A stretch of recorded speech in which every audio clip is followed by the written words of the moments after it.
अगर आप हमारे चैनल पर नए हैं तो कृपया लाइक और सब्सक्राइब जरूर करें। सूर्यनगर के भव्य महल में राजा वीरेंद्र सिंह अपने सिंहासन पर बैठे हैं। उनके चेहरे पर चिंता और मनोरंजन का मिश्रण है। राजकुमार आरव अपनी तलवार के साथ अभ्यास करते हैं, लेकिन उनका ध्यान बार बार अपने जादुई दर्पण की ओर जाता है, क्योंकि वह सेल्फी लेते हैं। राजकुमारी अनन्या एक बड़ी किताब में तल्लीन बैठी है। हर पन्ना पलटने पर उसकी आंखें किसी खोज से चौड़ी हो जाती हैं। राजा वीरेंद्र सिंह अपने बच्चों को देखते हैं। उनके आधुनिक करतबों पर उनके होठों पर एक प्यारा चिढ़ा हुआ मुस्कान खेल रही है। राजकुमार आरव और राजकुमारी अनन्या धूप से सराबोर वंडरफुल फॉरेस्ट के हरे भरे विस्तार में टहल रहे हैं। एक राजसी शेर सिंघू एक अकाट्य शाही चाल के साथ आता है। उसकी उपस्थिति जंगल के सम्मान को आदेश देती है। एक डाल पर बैठा मिट्ठू, एक रंगीन तोता, प्राचीन जंगल की गपशप फुसफुसाने को तैयार लग रहा है। उसकी आंखें शरारत से चमक रही हैं। चीकू, एक शरारती बंदर, पेड़ों की चोटियों से खूबसूरती से झूलता है। उसकी चंचल हरकतें गति और खुशी का एक धुंधलापन है। चांदनी, एक खूबसूरत हिरण, कोमल, दयालु आंखों से देखती है, जैसे आरव और अनन्या सभी जानवरों के साथ एक गहरा, आनंदमय बंधन साझा करते हैं। फीकी चांदनी रात में चंद्रमाया का महल एक भयानक और सुनसान इमारत के रूप में उभरता है। चंद्रमाया, एक भयानक चुड़ैल, एक चमकदार किताब पकड़े हुए हंसती है। उसकी हंसी एक भयानक उदासी के साथ गूंज रही है। राजकुमारी अनन्या असाधारण साहस के साथ आगे बढ़ती है, पूछती है, तुम लोगों की हंसी क्यों चुरा रहे हो? चंद्रमाया की हंसी अचानक रुक जाती है और गहरी उदासी उसे घेर लेती है, क्योंकि वह फुसफुसाती है, मैं अकेली हूं।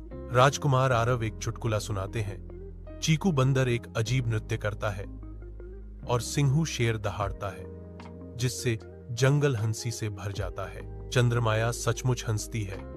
उसकी जादुई किताब चमक उठती है, क्योंकि पूरे राज्य में हंसी लौट आती है। अमरपुर राज्य का भव्य महल सुनहरी रोशनी में नहा रहा है, क्योंकि राजा विक्रम अपने लोगों के बीच संतुष्ट बैठे हैं। राजकुमार अर्जुन और राजकुमारी दीपा एक दूसरे के बगल में खड़े हैं।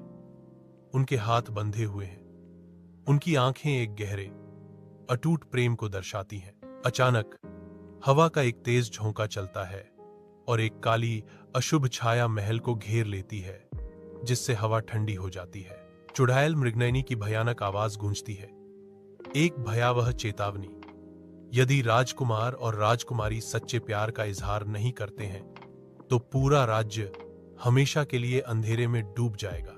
राजा विक्रम गहरे चिंतित दिखते हैं, जबकि अर्जुन और दीपा दृढ़ता से एक दूसरे को देखते हैं। आने वाले विनाश का सामना करने के लिए तैयार हैं। अर्जुन और दीपा एक घने, रहस्यमय जंगल से होकर गुजरते हैं, जहां सूरज की रोशनी मुश्किल से ऊपर की आपस में गुंथी हुई शाखाओं से छनकर आती है। एक बातूनी बंदर उनके सामने कूदता है, तेजी से एक छिपे हुए रास्ते का संकेत देता है, जबकि एक बुद्धिमान हाथी बोल्डर हटाता है।